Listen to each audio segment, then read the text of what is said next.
एक बार फिर से तमाम वार्निंग के बावजूद ईरान के पावर प्लांट पर हमला कर दिया गया है। जी हां, ईरान के पहले तो स्टील प्लांट पर सैटेलाइट इमेज आपके सामने। दोस्तों, ईरान का सैटेलाइट इमेज आप देख लीजिए, ये उसका स्टील पावर प्लांट था, स्टील प्लांट था जो पूरी तरह से तबाह हो गया है। ये ईरान पर बड़े हमलों में शामिल है। क्यों? क्योंकि ईरान पूरी दुनिया में भारी मात्रा में स्टील बनाता है और स्टील बेचकर अच्छा पैसा कमाता है। ईरान की रीढ़ की हड्डी पर यह हमला माना जाएगा। जिस तरह से आप देख रहे हैं कि पूरा स्टील प्लांट उड़ चुका है, ईरान कैसे शांत रहेगा? सिर्फ स्टील प्लांट नहीं, अब ये दूसरी तस्वीर देखिए, ये है ईरान का वाटर प्लांट। जी हां, आखिरकार यजीद ने अपनी असलियत दिखाई एक बार फिर से। हालांकि डोनाल्ड ट्रंप ने कहा था कि मैं 10 दिन दे रहा हूं, अब मैं इस तरह के हमले नहीं करूंगा, लेकिन इजराइल कहां सुनता है किसी की। भैया, हमला हो गया है ईरान के वाटर प्लांट पर। कई इलाकों में इस प्लांट से पानी जाता था। तो दोस्तों, दो बड़े हमले मना करने के बावजूद, ईरान की वार्निंग के बावजूद बड़े हमले किए गए। इसके बाद ईरान कहां शांत रहता? लेकिन दूसरी तरफ एक और बड़ा अपडेट, ईरान की एक यूरेनियम एनरिचमेंट फैसिलिटी, उसको भी उड़ा दिया है।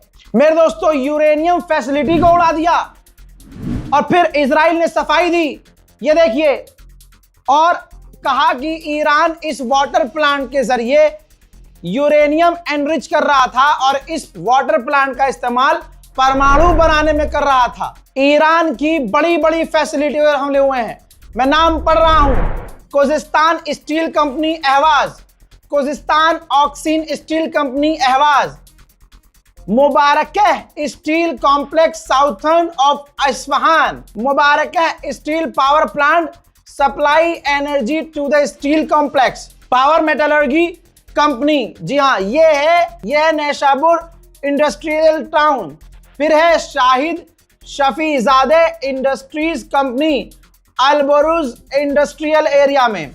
फिर है Kheirabad industrial town east of Arak, west east of Arak. जी हाँ, इसके अलावा Shamsabad industrial town south of Islam शहर।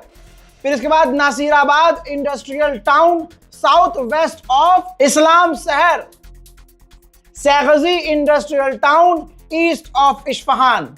इन तमाम बड़ी बड़ी फैसिलिटी को इजराइल ने उड़ा दिया है।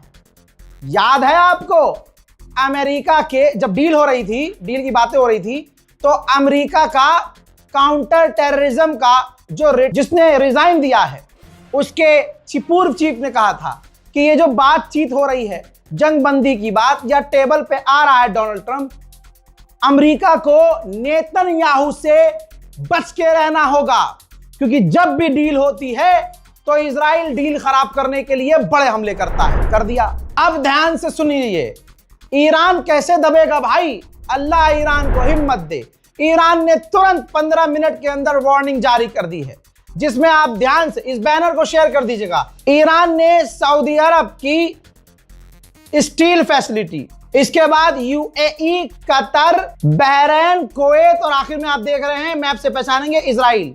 इन तमाम जगहों पर जो स्टील फैसिलिटी है उनको उड़ाने की नोटिफिकेशन जारी कर दी और कह दिया कि इन तमाम जगहों पर अब स्टील फैसिलिटी को उड़ाया जाएगा। अब अगर कोई सुअर का बच्चा कहे कि ईरान अरबों पर हमला कर रहा है, तो उनकी ऐसी की तैसी। जब ईरान ने कहा था कि हमारी फैसिलिटी पर हमला मत करना और इजराइल सामने से जंग बढ़ाने के लिए ईरान की फैसिलिटीज पर हमला कर रहा है, तो फिर अब तुम कुछ नहीं कह सकते। ये जंग ईरान ने शुरू नहीं की, लेकिन इंशाअल्लाह ईरान खत्म करेगा। इसके बाद आईआरजीसी के कमांडर ने फाइनल वार्निंग जारी कर दिया है और कह दिया है कि इससे पहले तुम आग से खेल रहे थे और दुनिया ने देखा कि फिर क्या हुआ। तुम हमें टेस्ट कर रहे हो, ठीक है, तुमने हमारी फैसिलिटीज पर हमले शुरू कर दिए हैं। अब हम कहना चाहते हैं, जो भी अमेरिकी कंपनियों में काम कर रहे हैं, जो भी विदेशी अमेरिकी कंपनियों में फैक्ट्रीज में काम कर रहे हैं, फैसिलिटीज में काम कर रहे हैं मिडिल ईस्ट में, सब निकल जाएं, क्योंकि अब हम हमला करेंगे। दोस्तों, मामला गड़बड़ा गया है। जहां ऐसा लग रहा था आज दिन भर में कि ज्यादा अपडेट नहीं है, कुछ नहीं हो रहा है, इजराइल ने सारा मामला बिगाड़ दिया है। ईरान शांत नहीं बैठेगा। इंतजार कीजिए अगले अपडेट का, पूरी रात बड़े अपडेट आने वाले हैं। दिन में आप इंतजार करते हैं अब आएगा अब आएगा, भाई जब होता है उस वक्त अपडेट दिया जाता है। इस रिपोर्ट को शेयर कीजिए, चैनल को सब्सक्राइब कीजिए। जय हिंद।